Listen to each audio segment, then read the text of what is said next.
ሰላም ተኸታተልቲ መደብ ካብቶም ዘራፍተት ከመይ ቀኒኹም ሰናይ ቀኒና ጽቡቅ ቀኒና ኮን መጽኦም በዓል ሙሉእ ተስፋዬ ከምቲ ወትሩ ዝምነየልኩም ማለት እዩ እምበኣርከስ ሎማዓንቲ እውን ከምቲ ኩሉ ግዜ ንገብሮ መደባት ማለት እዩ ሕቶታት ሒዘልኩም መጽ ኣለኹ ናይ ሎሚ ሕቶታት ግና ዘሕርቃነ ሕቶታት ኣለዋ ማለት እዩ ምክንያቱ ሲ ኣብዚ ናይ ፍላሽ ሓደ ግዜ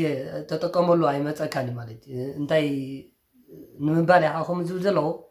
ንኹሉ ሕቶታት ኣይኮንኩን ግን ኣሎ ገለ ሕቶታት ምስቲ ዘሎ ናይ ብሓቂ ማለት እዩ ሕግታት ዘይከይድ ወይ ድማ ባዕልኻዊን ትመዝኖ ሓቂ ከም ዘይኮነ ካብን ክልተ ሕቶ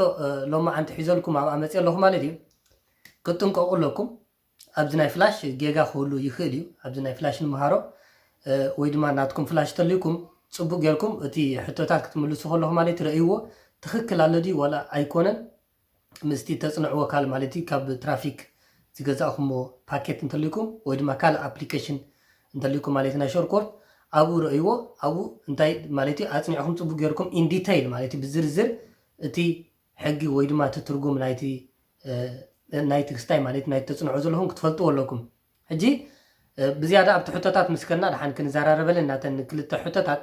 ከምዚ ዓይነት ሕቶታት ተጠንቀቕሉ ጥራሕ ብኣብኡ ከለኹም ሸምዲድኩም ወይ ትሕለፉ ድሓራ ፈተና ምስ መፀ ከምዚኣ እንዳ ስለዝረኣኳስ ከምዚኣ ክትከውን ኢልካ ክትብል የብልካን ማለት እዩ ኣሎ ምቅያራት ናይ ሕጊ ክህሉ ይኽእል እዩ ከምኡ ምናልባት ተቃይሩ ክኸውን ይኽእል እዩ ፍላሽ ከዓኒ ዳርጋ ዝኣራረገ ኣሎ ሓደሽቲ ፍላሽ እውን ክህሉ ይኽእል ግን ጌጋ እውን ክፍጠር ይኽእል እዩ ስለዚ ሎማዓንቲ እውን ብርክት ዝበላ ሕቶታት ክንሰርሕ ኢና ብርክት ዝበላን እንደገና ድማ ብርክት ዝበላ ማለት ግን ብዙሕ ካ ኣይኮነን ከባቢ 10 ካብ 12 13 ዝኾና ማለት እዩ ግን ብፅቡቅ ማለት እዩ ብፅፉፍ ገሊፀ ሰሪሐ እየን ኣለኹ ክትሪእዎንኩም ብዝያዳ ክብለኩም ዝደሊ ካልእ ኩሉ ግዜ ከምቲ ኣነ ዝመክረኩም ማለት እዩ ከተፅንዑ ከለኹም ክትፈልጡ ኢልኩም ኣፅንዑ ክትሓልፉ ጥራሕ ንፈተና ኢልኩም ኣይተፅንዑ ማለት እዩ ከይትደኽሙ ናይ ብሓቂ በጋጣሚ ክትሓልፍ ትኽእል እንደኻ ግን ድኻም ዘይብላ ግን ክትፈልጣ ኢልካ እንተፅኒዕኻ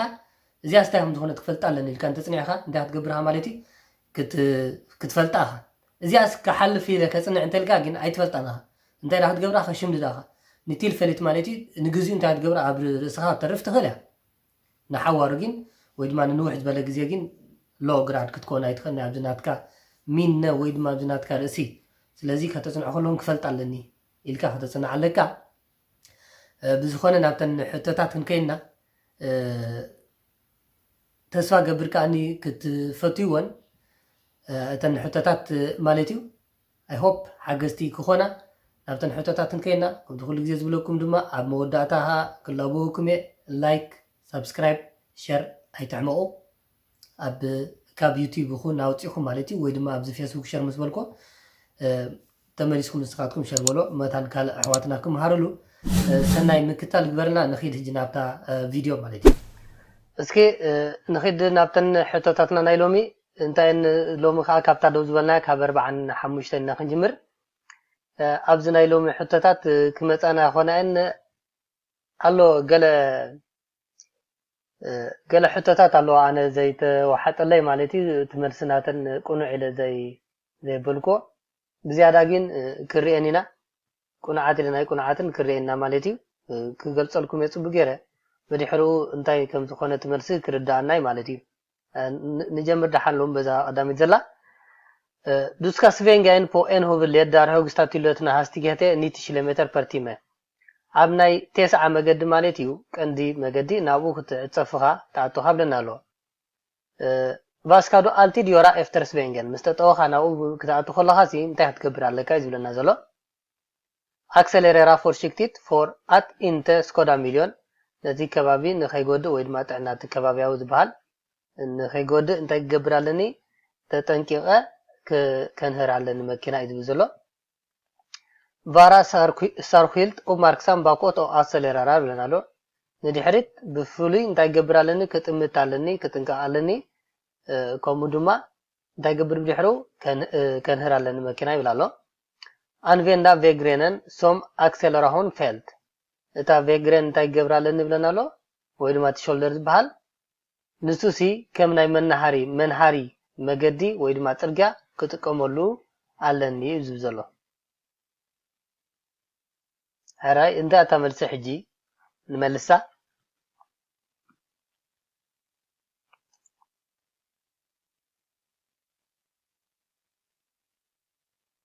አክሰለረራ ማለት ከምዚ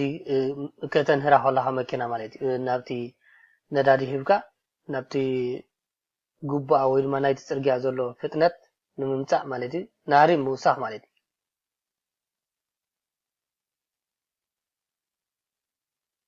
ኦኬ ታመልሲ እንታይ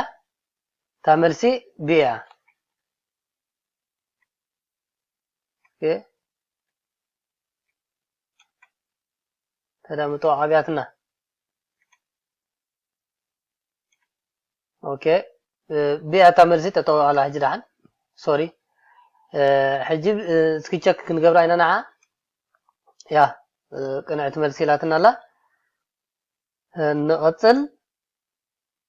ሕጂ እዚ እንታይ ብለና ኣሎ ቫራ ሳርኩልት ኦፍ ማርክሳም ባቆቶ አክሰለረራ ብለና ኣሎ ትርኢ ክትኣቱ ከለኻ ማለት ናብቲ ሁብሌ ዝበሃል እጅ ንኣብነት ናይ 9 እንተኮይኑ ብ9 ዝመጻ መካይን ክህልዋ ስለ ዝኽእላው ናህረን ንስኻ ድማ 40 50 ተጸኒሑካ እንታይ ትገብር ማለት እዩ ካርማኻ ክላ ወይ ድማ ንስኻ ንዕን ዝኾነ ክስታይ ሓደጋ ክፍጠር ይኽእል እዩ ስለዚ እንታይ ትገብር ኣለካ ትርኢ ማራ ዝቐርበት ተልያ ኣንፓሳ ጌርካ ናትካ ፍጥነት ከም ተሓልፍ ትገብራ ዳሓን እንተኮይኑ ግን አክሰለረራ ናትካ ናህር ወሲካ ማዕረተ ናብቲ ጽርግያ ዘሎ መካይን ክትከይድ ክትጓዓዝ ክትፍትና ኣለካ ስለዚ ታመልሲ ቢ ትኸውን ንኸይንቐጽል Vilken är den vanligaste orsaken till att trafikolyckor inträffar ብለና ኣሎ እቲ ዝውትር ዝኾነ ወይ ድማ እቲ ቀንዲ ማለት ጠንቂ ናይ ሓደጋታት ተሽከርከርቲ ሲ እንታይ እዩ ዝብለና ዘሎ ኣትፎራረ ዮርሚስቶብ አውቲስታ ወይ ድማ መኪና ዝውር ዘሎ ሰብ እናቱ ፀገም ስለ ዘሎ ወይ ድማ ጌጋታ ስለ ዝገብር ኣት ቬድረቴ ዶሊት ኩነታት ኣየር ሕማቕ ስለ ዝኾነ ኣት ቬግ ሂልትኒንግ ፌላክቲክ ይብለና ኣሎ እቲ ታቤላታት ወይ ድማ እቲ ናይ ምልክታት ዘሎ ማለት ናይቲ መገዲ ቁኑዕ ስለ ዘይኮነ ዝብለና ዘሎ ኣት ቬገን ፌል ኡት ፎርማት እቲ መገዲ ድማ እንታይ ብጽቡቕ ስለ ዘይተሰርሐ ይብለና ኣሎ ስለዚ እቲ ጠንቂ ናይ ሓደጋታት ትራፊክ እንታይ እዩ ዝብል ዘሎ ትሕተና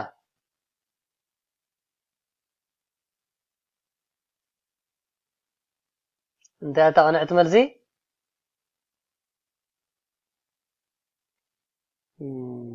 ያ መሊስኩም ክትኮን ተስፋ ገብር ተቐንዕቲ መልሲ እንታይ እዚ ማለት እዩ ኩሉ ግዜ ቫን ሊጋስት ማለት ኣሎ እንዲ ፀገም ናይ ቬደር ኣሎ ፀገም ናይ ቬግ ሂልትኒ ምናልባት ቆይርዎ ዝግቦም ዘይቆየርዎ ዘይኮን ሓበሬታ ክህበካ ዝኽእል ኣጋጣሚታት ኩሉ ኸሊ ዋላ እውን ገለገለ ጽርግያ ካሎኻ ክምትዕራይ ዘድልዮ ማለት እዩ ብጽቡቕ ዘይተሰርሐ ክህሉ ይኽእል ግን እቲ ቫን ሊጋስተ ዝብለና ዘሎ ግን ትመልሲ እንታይ እዛ ኦ ማለት እዩ ኣውቲስታ እዩ ዝኸውን ዘሎ ማለት እቲ መልሲ ኩሉ ግዜ ንስኻ ኣውቲስታ ተኮይንካ ኩነታት ኣየር ኣንፋሳት ትገብሮ እቲ መገዲ ሕማቕ ተኮይኑ ቀሲልካ ተሓልፎ እቲ ሂልት ጌጋ ትሪኦ ማለት እዩ ናትካ ኩነታትካ ትናትካ ሲ ኦም ኢቭኒንግ ዝበሃል ኣከባቢ ኻስ እንታይ ክትገብሮ ኣለካ ከተጽንዖ ክትፈልጡ ኣለካ ስለዚ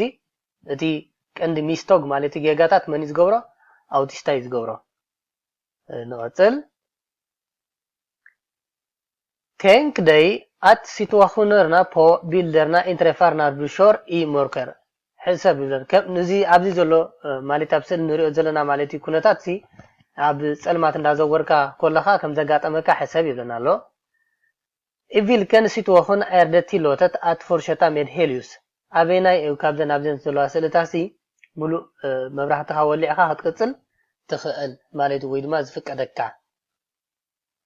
i o situation b situation c situation och d situation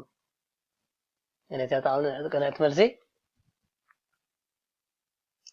السؤال ده حن هسيلو كله هولي أبزي أنت لنا مكينة بزي تمسألة وين منا مالتيو أبزي خاني كورشنينج زلو نجو نابزي يمان نسأجامن ملاقي سترجعلو أبزي سب يمسألو نبنا بيرو أبزي خا بعال موتورسيكل يمسألو بدهرها مكينة الله مالتي جزيان مسألة ذن تحسون أيضا سلي أبينا يوز فكرنا مبرهة ناسي نوح ولعنا كن قصل مالتي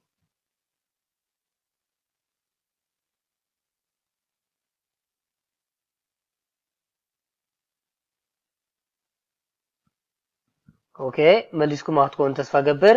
تاملسي أبا أبزي سب زلوا أبسي مالتيو سب رخيبك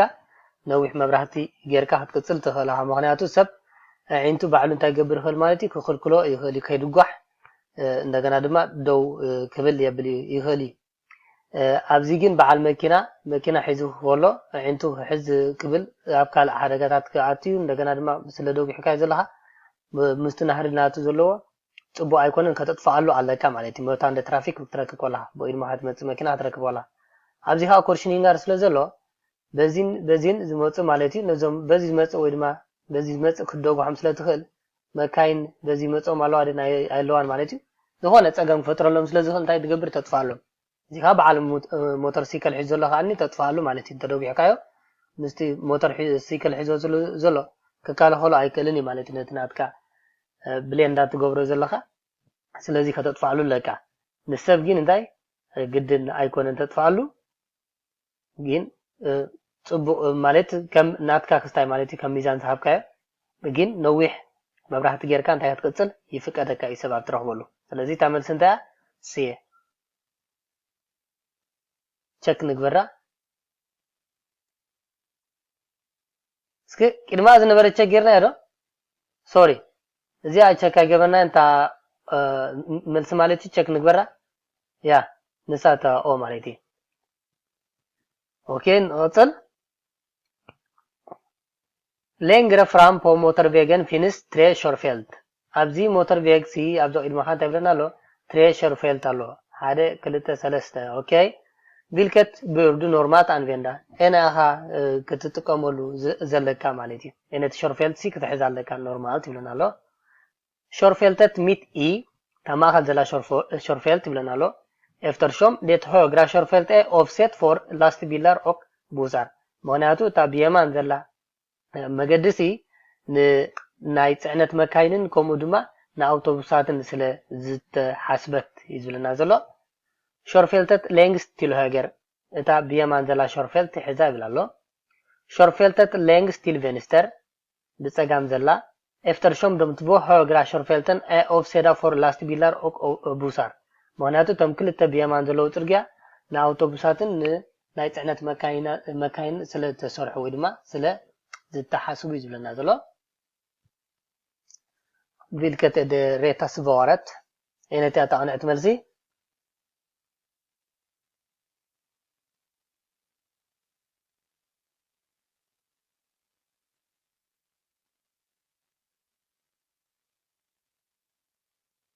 ኦኬ መልስኩም አትወን ተስፋ ገበር ታዓነት መልሲ ነትያ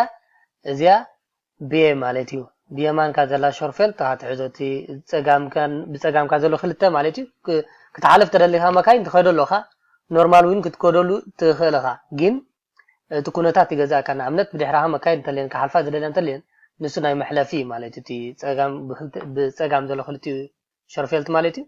ንሱ መካይን ንክሓልፋሉ ማለት ትጥቀመሉ ሕጂ ብር ዝብለና ዘሎ ሞስት ኣይኮነን ብር ግን ክትጥቀመሉ ዘለካ ስሌል ተኾንካ ድፉዕ ተኾንካ ማለት እዩ እቲ የማንካ ሒዝካ ክትከይድ ኣለካ ስለዚ ታመልስ እንታይ ቢያ ኮላ ንግበራ እያ ንኺድ vilken av dem här situationerna är det svårast att bedöma att ett annat fordons hastighet ካብዞም ኣብዚኦም ዘለና ኩነታት ስእልት ንሪኦም ዘለና ኣበይና እቲ ዝከበደ ማለት ፍጥነት ናይ ሓንቲ መኪና ክትመዝኖ ወይ ድማ ክትግምግሞ ቢልድ ኦ ኤት ፍራምፎራንደ ፎርደን ይብለና ኣሎ ኣብዛ ስእሊ ቀዳመይቲ ይብለና ዘሎ እንታይ ይብለና ዘሎ ነዛ መኪና እዚኣ ብኢድመኻ ትጓዓዝ ዘላ መኪና ማለት እዩ ናብ ሓደ ኣንፈት ንሳኻ ትጓዓዝ ዘላ ብኢድመኻ ማለት እዩ ነዚ ኣይኮነን ቢልድ ቢ ኤት ሞታንደ ፎርደን ቢልድ ቢኻ ብኢድመኻ ትመጽእ መኪና ትራፈካ ማለት እዩ ቢልድ ሴ ኤት ኦምሾራንደ ፎርደን እዚኻ ትሪኦ ኣለኹም ኣብ ስእሊ ማለት እዩ እንታይ ኢኻ ትርኢ ዘለኻ ኣብ ምስትያት ኢኻ ትርኢ ዘለኻ ተሓልፈካ ዘላ ንዓኻ መኪና ኢኻ ብምስትያት ትሪኣ ዘለኻ ናይዚኣ እዩ ፍጥነታ ክትግምግሞ ከቢድ ይብላ ኣሎ ቢልድ ከኣኒ ኣብዚኣ ትሪኦ ዘለኹም ኤት ፎርደን ፖ ኤን ኮርሻንደ ቬግ ሓንቲ ናብዚ ትሕወ ዘላ መኪና ማለት እዩ ይብለና ኣሎ እነታ ተቐንዕቲ መልሲ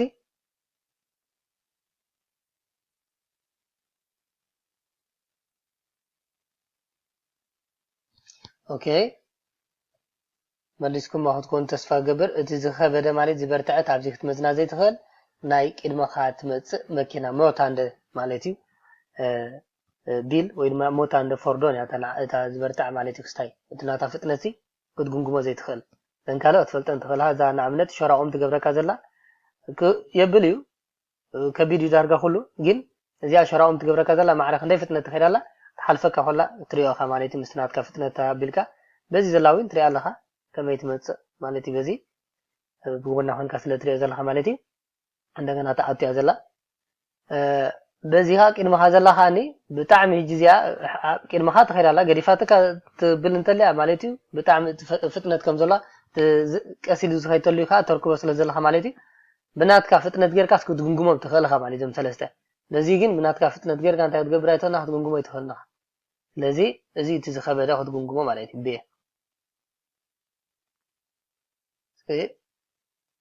ያ ጽቡቕ መሊስና En morknat for du fel på bilen och blir tvungen att stanna på vägen. Hade ጸልማት ጊዜ ሲ እንታይ ገብረ ጸገማ መኪና ሓረኺብካ እንታይ ድማ ክትገብር ተገዲድካ ኣብ vägen ማለት ኣብ ገንገም ጽርግያ ደው ክትብል ተገዲድካ. Du befinner dig på en väg där hastigheten är begränsad till 70 km per timme ብለና ኣሎ. ንስኻ ኣብ የለኻ ኣብ ሓደ መገዲ 70 km ዝኽየዶ መገዲ ኣብኡ ኣለኻ ብለና ኣሎ. Hur bör du göra för att varna andra trafikanter? كمي كتقبر علىك نخالق مرحتي ويدما نخالق تشكركرتي انت هتقبر كتتنقوم على حدقة الحمد لله. Sätta ut varningstriangel 10 till 20 meter bakom bilen och tända parkeringsljuset ብለና ኣሎ እቲ varnings ናይ ተጠንቀ ማለት እዩ ዘላ ታቤላ ታ ስሉስ ኩርናዕ ታቤላ ማለት እዩ ንሳ ካብ 10 ክሳብ 20 ሜትር ርሕቀት ድሕሪ መኪናኻ ማለት እዩ ተቐምጣ ከምኡ ድማ ፓርከሪንግስ ናይ ምዕሻግ መብራህቲ ተወልዕ ብለና ኣሎ Sätta ut varningstriangel 10-20 meter bakom bilen och tända helius ሙሉእ መብራህቲ ትውልዖ ማለት እዩ ነዊሕ መብራህቲ ትውልዕ ከምኡ ድማ 10 ክሳብ 20 ሜትር ዘሎ ርሕቀት ድሕሪ መኪናኻ እታ ናይ ተጠንቀ ታቤላ ተውፃእ ብለና ተተኽላ ብለና ኣሎ Sätt ut varningstriangel 100 till 200 meter bakom bilen och tända helius ትብለና ኣሎ ኣብዚ እንታይ ብለና ኣሎ ካብ 100 ክሳብ 200 ሜትር ዘሎ ባኮም ቢለን እንታይ ትገብር ይብለና ኣሎ ማለት እዩ ከተቀምጠለካ ትናትካ ታቤላ ናይ ሓደጋ ተጠንቀቕ ሓደጋ ማለት እዩ እንደገና ድማ ሙሉእ መብራህቲ እንታይ ትገብረለካ ክትውልዖ ኣለካ ይብለና ዘሎ ንኸይድ እስኪ نمرت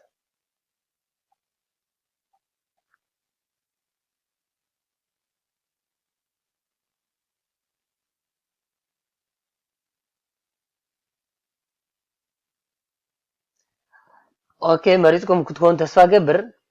ازي حانت كابتن حتوتات دارقا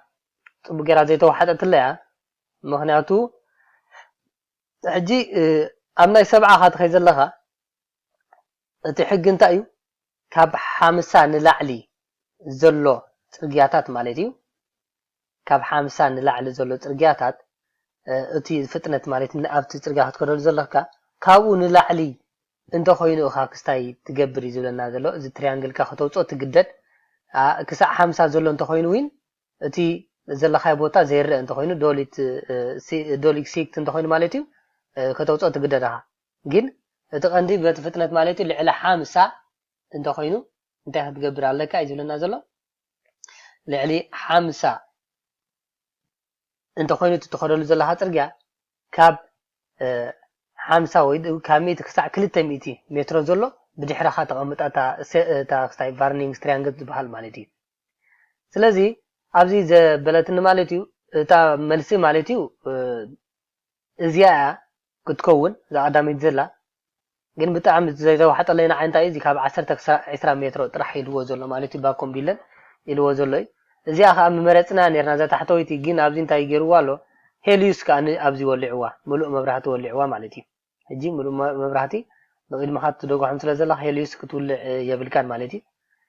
እታ መልሲ እዚኣ ግን ካብ 10 ክሳብ 20 ሜትሮ ሲ ኣቢሉ ብጣዕሚ ቀሪቡ ማለት እዩ ድሕርታ መኪና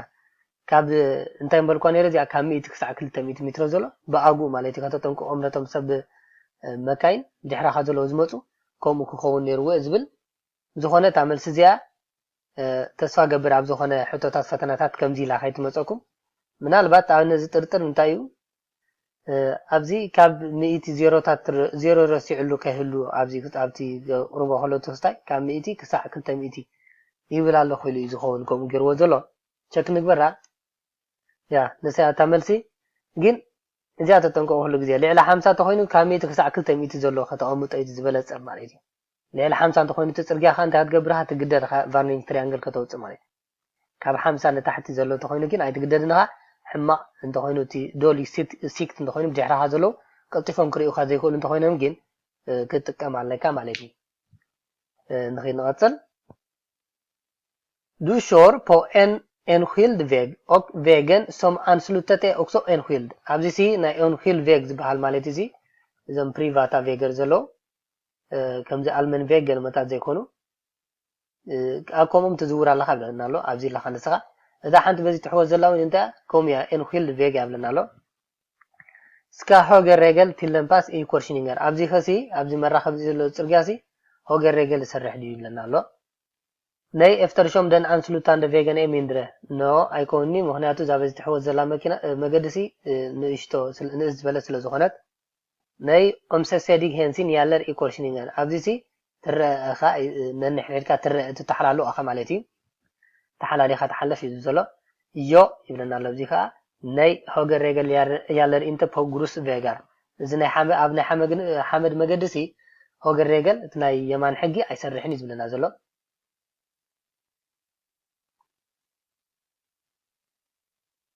إني تعمل سي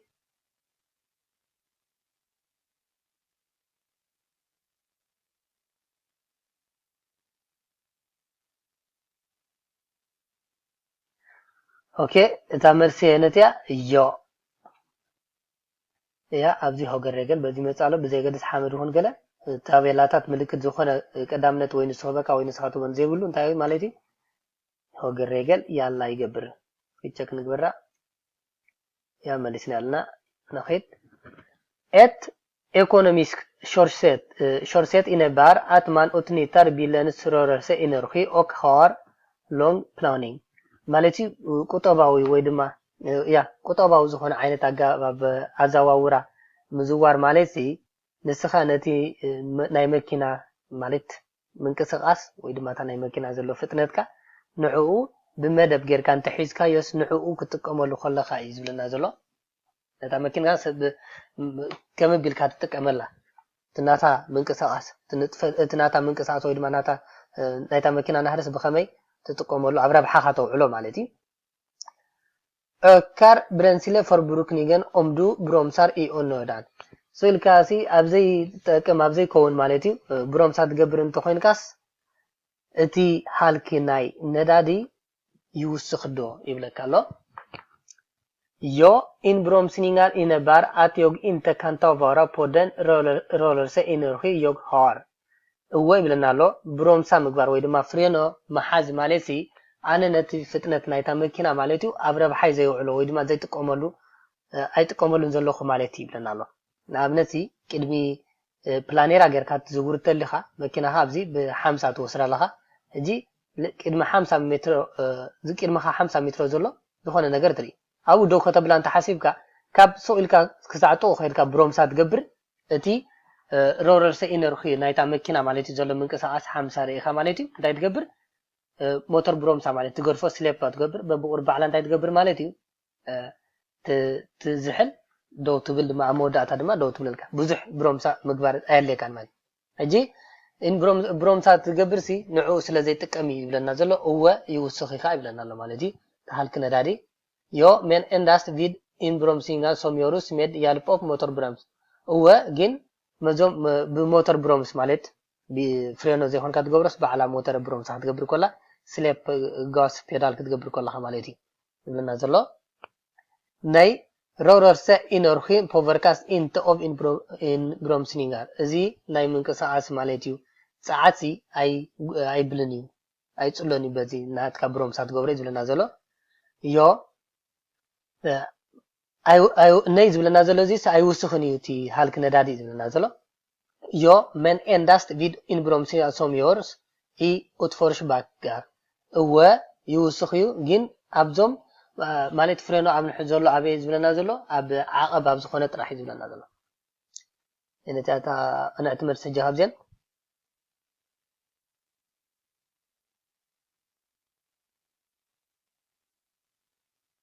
rörelse energi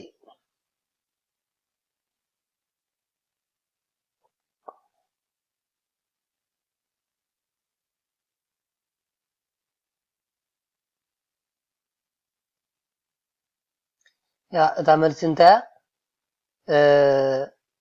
ቀዳመይቲ ዘላ ማለት እዩ ዮ inbromsningar ha innebär att jag inte kan ta vara på den rörelse energi jag har ኣብቲ ዘሎ ምንቅስቃስ ማለት ንዑ ኣብ ረብሓይ ኣብ ጥቕመይ ብዘይመውዓለይ ማለት እዩ ሰው ኢለ ክሳዕ እቲ ደው ክብለሉ ዝግባእኒ ቦታ ኣብ ጥቕኡ ሰዓት በፅሕ ሰው ኢለ ከይፀንሕ ምናሃር ማለት እዩ ሃንበት ብሮምሳ ይሕዝ ማለት እዩ እዚ ከምዚ እንታይ ገብር ነቲ ሃልክ ነዳዲ እንታይ ገብሮ የወስኾ ስለዚ እቲ መልሲ ኦ ክኾን ኣሎ ማለት እዩ ንቕፅል ዱ ፓርኬራር på den här parkering en vardag klockan 9:15 ብለና ኣሎ ኣብዚኣ እዚ ሓደ ፃንያ መዓልቲ ማለት እዩ ብለና ኣሎ ክትሸዓተ ርብዕን ፓርኬራ ጌርካ ኣለካ ኣብዛ ቦታ ናይ ፓርኬሪ መግበሪ ብለና ኣሎ መዕሸጊ መኪና och du ska uträtta ärenden som pågår till cirka klockan 11 ሓደ ጉዳይ ድማ ኣብዚ ከተሳልጥኻ ክሳዕ ሰዓት 1 ቢሉ ዘፅንሕ ማለት እዩ vilket klockslag ska du ställa parkeringsskiva på parkeringsskiva ትጥቀም ከለሃሲ ኣበይ ሰዓት ክትገብራ ኣለካ ይብለና ኣሎ klockan 8 klockan 9 klockan 9:30 klockan 11 klockan 11:30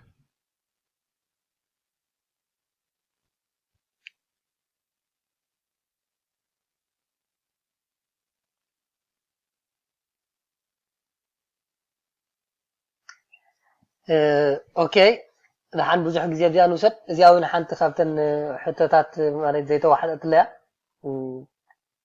እንታይ ኢና ማለት እዩ ሕግታት ኩሉ ዝረኣኾ ዘንብብኮ ማለት እዩ ንኣብነት ሰዓት 8:03 ደቂቕን መፂኻ ማለት እዩ ሰዓት 8:40 ዋላ ምፃእ እንታይ ክትገብር ኩሉ ግዜ ናብታ ቅድሚኣ ዘላ ሃልፍቲመ ናባኻ ተፀጋግዓ ማለት እዩ ሕጂ ሰዓት ክንደይ ተዋባዕ ማለት እዩ 8:03 ደቂቕን እንተለያ 8:07 ደቂቕ 8:10 ደቂቕን 8:15 ደቂቕን ዘላ ማለት እዩ 8:20 ዘሎ ማለት እዩ ናበይ ከተፀግዑ እዚ ናብታ ሃልፍ ዘላ ሕጂ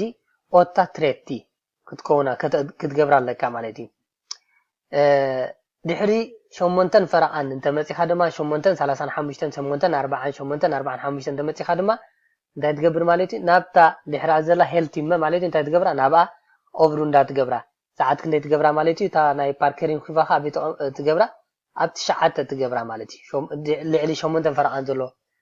ግዜ እንተመፂኻ ማለት እዩ ሕጂ ኣብዚ እዛ መልሲ እዚኣ ማለት እዩ ኣብዚ ሰዓት 9:40 እንተመፂኻ በዚ ሕጊ ኣነ ዘንበብኮ ማለት እዩ ሰዓት ክንደይ ክትገብራ ኣለካ እቲ 9 ፈረቓን ክኸውን እዩ ዝግቡእ ዝብል ኣብዚ ማለት እዩ ዘይተዋሓጠለይ እቲ መልሲ እንታይ ኢልዎ ዘሎ ኣብዚ እቲ 9 ኢልዎ ኣሎ ንዕ ካበይ ዝመፅእ ሕጊ ከምኡ ኢልዎ ዘሎ ብዝኾነ እዚኣ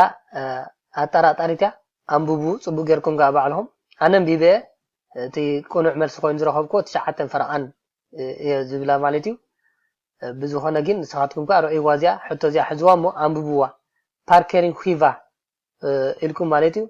hur ska jag ställa parkeringsskiva ወይ ድማ klockslag ställning av parkeringsskiva ኢልኩም ጉግላ ግበሮ ወይ ድማ ኣብ ዝኾነ ሕተት ኣለኹም እታ መልሲ እንታይ ኢልዋ ዘሎ እዚ እዚኣ ኢልዋ ኣሎ 9 ኢልዋ ኣሎ ኣነ ግን ኣይተሰማዕኹን 9 ፈረቓን ዝብላ ብዝኾነ ሆፕ ኦቨር ንግበራ ንስገራ ርአይዋ ግን Du skulle egentligen fortsätta rakt fram men har av misstag hamnat på avfarten ይብለና ኣሎ ንስኻ እዚ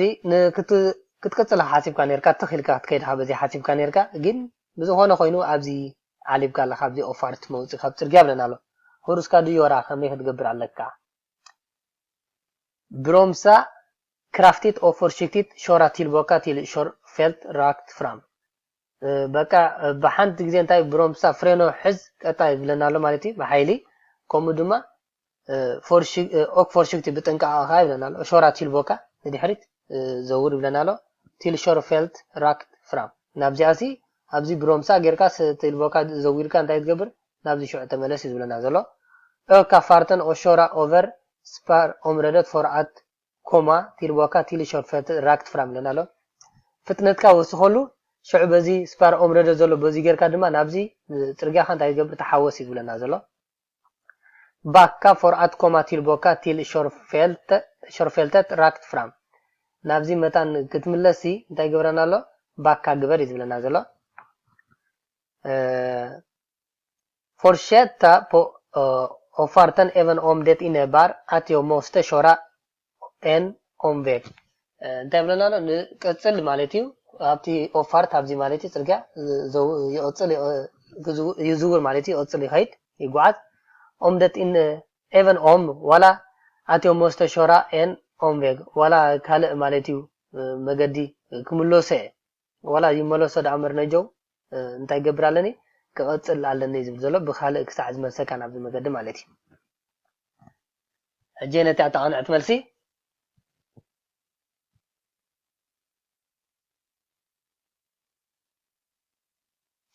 ያ ተቃንዕቲ መልሲ ፍሉጥ እዚ ብዙሕ ግዜ ኣይነቕተል ዓዘፍ ዘፍ እዩ ዘሎ ካልእ እዚ ኣብዚ ብሮምሳ ግበር ሃንደበት ዳሓር ነጀው ተመለስ ይብለና ኣሎ ገሊኡ ድማ በዚ ፍጥነትካ ወሲካ በዚ ቆሪፅካ እተው ብለና ኣሎ ገሊኡ ከዓ ኣብዚ ባካ ግበር ይብለና ኣሎ ኣይከውን ኩሉ ማለት እዚ ግዜ ነቕተል እንታይ ትገብር ዘለካ በዚ ትቕፅል ክሳዕ ብድሕሩ ድማ ናብዚ መገድኻ ዝመልሰካ መገዲ እንታይ ትገብር ማለት እዩ ትደሊ እምበር ኣብዚ በዚ ክትሰግር ምዝን ክትጋጮ ተኽእላ በዚ ዘለዋ በዚ ባካ ክትገብር ብድሕሪኻ ዘለዋ ክትክልክለናኻ ሓደ በዚ ስፓር ኦምረዳ ኣይፍቀደካ ንክትከይድ ማለት እዩ ኣብዚ ሃንደበት ብሮምሳ ክትገብር ከምኡ ብድሕሪኻ ዘለዋ መፅን ክሓርማኻ ክእለን ብዙሕ ነገር ዘሎ ስለዚ ኣንዕቲ መልሲ እዚኣ ዛዲ ማለት እዩ ሰው ኢሉ ከውትተና ኢሉ ማለት እዩ ንቐፅል hur många procent av alla bilresor är kortare än 5 kilometer ክንደይ ሚእታዊት እዩ ኩሉ ጉዕዞታት ናይ መኪና ሲ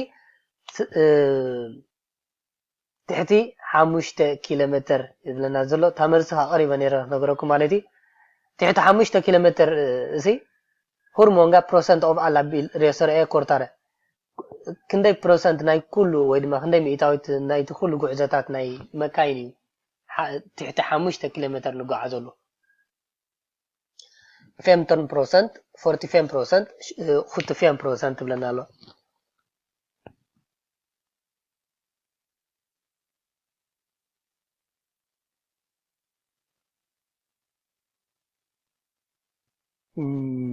Ja, ታመልስ እንታይ 75% ያ ዝበዝሐ ማለት እዩ 75 ሚእታዊት መኪና ንጓዓዞ ሲ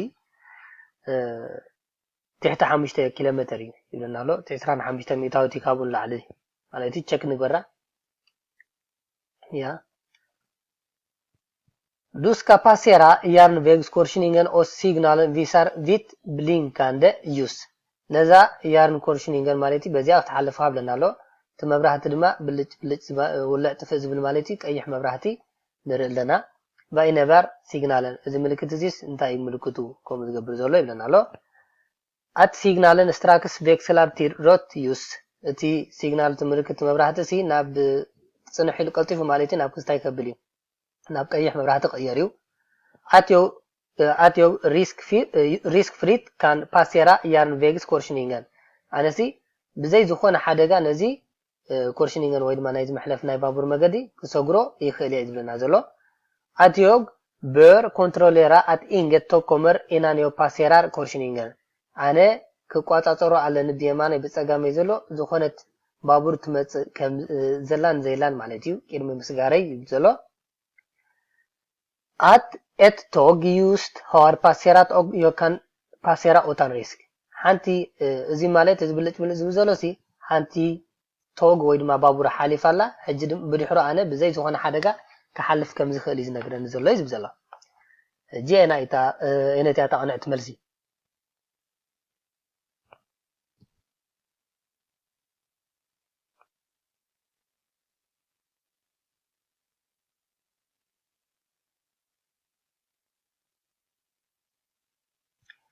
اوكي مليسكم ما تكونوا تسفى يقبر تعمل سنتها كومو بلج بتقولي مالتي كتقاطع لك كل غزي اب فلاي ام لاي بابور مقد تبيلك بزي قدس مبراحتي حنبت كغاطم هدي زخونه ተቋጻጽርካ ተሓልፍ ማለት እዩ እጂ እንታይ ማለት እዩ ክትቋጻጽር ተቋጻጽር በር ይዝብለን ዘሎ ኮንትሮለራ ግበር ብጸጋምካ ብየማንካ ሓሊፋ ክትኮን ትኽእላ ሓንቲ ባቡር ሓሊፋ ግን እንታይ ብለካሎ ተጠንቀቕ ተቋጻጽርካ ይብለካሎ ማለት እዩ እጂ ስለዚ እንታይ ትገብር ኣለካ ኢድመ ሕናፍካ ክትቋጻጽር ኣለካ ትመጽን ዘይትመጽን ዘላ ባቡር ማለት ብየማን ሆን ብጸጋም ሸና እንታመልስ እንታይ ዚያልና ቼክ ንግበራ ያ መሊስና نوصل du måste meddela polisen om du kört på och skadat ett av de här djuren. هذا كابزم صعب مالتي انسساتات انت غوديخا ويدما انت هارينكا قد ان البوليس كتحبر عليك ويدما تنقر عليك vilket of them هنا عانت انسا انت قلتلك هتنقر زلك يجب لنا زلو زيادة متقبركم يا عبزي مالت تريوا مالهم سألي فيل سفين كما يكم زهونه ابزي دما جرافلين كما يكون زخونه ريف كما يكون زخونه كانين كما يكون زخونه سل ابزي نهلكم حجي نزوم سل زيوم ريخم مالتي انتي تغبرو تغمت بعلخا مالتي زبوزح مالتي تمدو زبليوم انتي ناينا اني تعمل سمو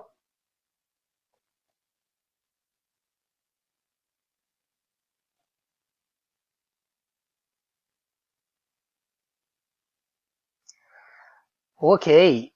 እታ መልሲ እንታይ ክንሕብሮም ዘለና እንተሃሪብና እዛ ቪልስቪኒት ማለት እዩ ዚትሪኦ ለهم ዓይነት ሓሰማ መስል እዩ ንሱ ሃተብል እዘን ካልእ ኣይብሎም እና እዚኣቶም ማለት ዞም ካልእ እንስሳታት ኣይድልየናን እዩ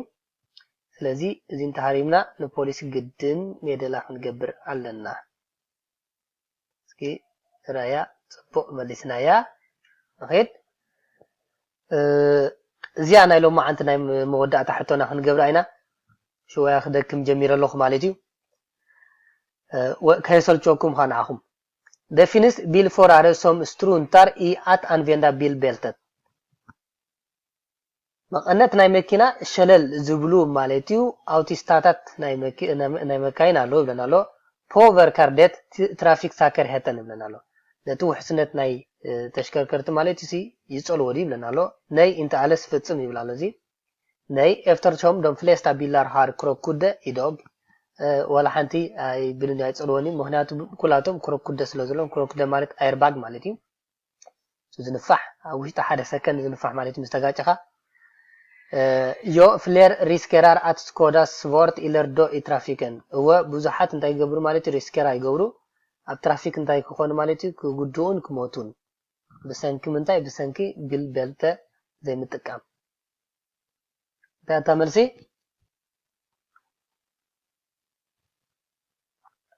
زيانا يلو من المودة تحتنا تسفى قبركا فتيهم من بتكون زينا يلو محطتات اتن زتراترنا حطتات جين رأيون مو دقينكم مالتي قربتي كم زينا عي جيغا خوين انت سمعنا نلو بوزوح رئيه انبيبيا مالتي جين نا عند الساعة معك ستاين ايالن مالتي اتا ناي باركيرين خويفان اتا ناي varnings triangle ማለት እዩ እዚኣተን ክልቴን ረእይዎን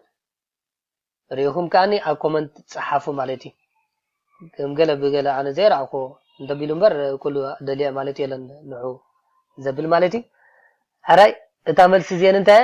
እታ መልሲ ናይ እዚኣ ዮ ፍሌር ሪስከራር ኣት ስኮዳ ስፖርት ኢለርዶ ኢ ትራፊክን ብዙሕ ማለት እዩ ክጉድኡን ክሞቱን ኣብ ሓደጋ ይኣትዉ ማለት እዩ ስለዚህ ቢልቤት እንታይ አገዳሲ ወጥቆመለካ ቼክ ንግበራ ያ መሊስና ያለና ተመልሲ እምባርከስ ኩብራት ተኻታተልቲ መደብ ሃብቶም ዘራፍልጠት ንሎም ማዓንቲ ዘዳለኹ መደብ ነዚኣት መስል ነራ በተን ሕቶታትካ ዓጊብኩም ክትኮኑ ከምኡ ድማ ንጹር ዝኾነ ስእሊ ሒዝኩም ከድኩም ክትኮኑ ተስፋ ገብር እንታይ ዝገብር መጀመርታ ዝሕሊለ ጅምር ዳሓር እንታይ እንዳረሰንኩ እንዳበርታዕኩ እንዳበላሕኩ ዝኸይድ ኣመወዳእታኻ እንታይ ገብር ማለት ትበልዕ ምሽ ትጎድብካ ድኽም ትብል ማለት እዩ ዝኾነ ክስታይ እንተልይኩም ኣብ ኮመንት ጻሓፉ ትብሎት እንተልይኩም ነዚ ቪድዮታት እንተፈቲኹሞ ድማ መረጋገጽ ከም ዝፈተኹሞ ላይክ ኣይትረስዑ ላይክ ጌርኩም ድማ ቶም ሳብስክራይብ ዝገበርኩም እታ ደወል ኣይትረስዕዋን ምጥዋዕ ኩሉ ግዜ ክመፀኩም ኣነ ዘወረድኮ ዝተፈላለየ ዓይነት ትምህርቲ ሕጂ ኣብ ናይ ትራፊክ ይፀቅጥ ኣለኹ እምበር ማለት ዝፍተኑ ኣሕዋትና ስለ ዘለዉ ይፀቅጥ ዘለኹ ብዙሕ ነገር ናይ እንግሊሽ ክመፅ እዩ እቲ ናይ ጥዕናታት ናይ ኣካላትና ክመፅ እዩ እቲ ናይ ቆልዑ ትምህርቲ ክመፅ እዩ ምዚ ዘሎ ከዓ ኣብ እዋን ትምህርቲ ምዃኑ ከዓ ሕጂ ይሓስመኒ ስለ ዝኾነ ብዙሕ ግዜ ዘየእቱ ዘለኹ ግን ኣሎ ንተሓባበር ንተሓጋገዝ ጥራሕ ፀገም ዘለዎ ኣይኮነን ዘይንዕወተሉ ምክንያት ከዓ የለን ብፍላይ ኣብዚ ናይ ሾርኮርት ክሓልፈኹም ፀገም የለን ፅቡቅ ጌርኩም ተረዲእኹሞ ማለት እዩ እንተንቢብኩም ከም ዝበልኩም ላይክ ኣይትረስዑ እቶም ሳብስክራይብ ዝገበርኩም ደወል ምጥዋቅ ኣይትረስዑ እቶም ሳብስክራይብ ዘይገበርኩም ድማ ናይ ወትሩ ተኸታተልቲ መደባትና ክትኮኑ እንተደልኩም ሳብስክራይብ ግበሩ ኣየለን ከዓኒ ሃብቶም ዘራ ፍልጠት ኢልኩም ሰርች ጌርኩም ሳብስክራይብ ከይገበርኩም ተኸታተልቲ መደባትና ጥራሕ ትኮኑ ትኽእልኹም ኣብ መወዳእታ ድማ ሼር ግበርዎ እዚ ቪድዮታት እዚ ንካልእ ክመሃሩ ዝደልዩ ኣሕዋትና ግን እዚ ናተይ ቻነል ዘይፈልጥዎ ንክፈልጥዎ ማለት እዩ ምትሕብባርኩም ኣይፈለየና ሰሰናይ ዘበለ ንኩላትኩም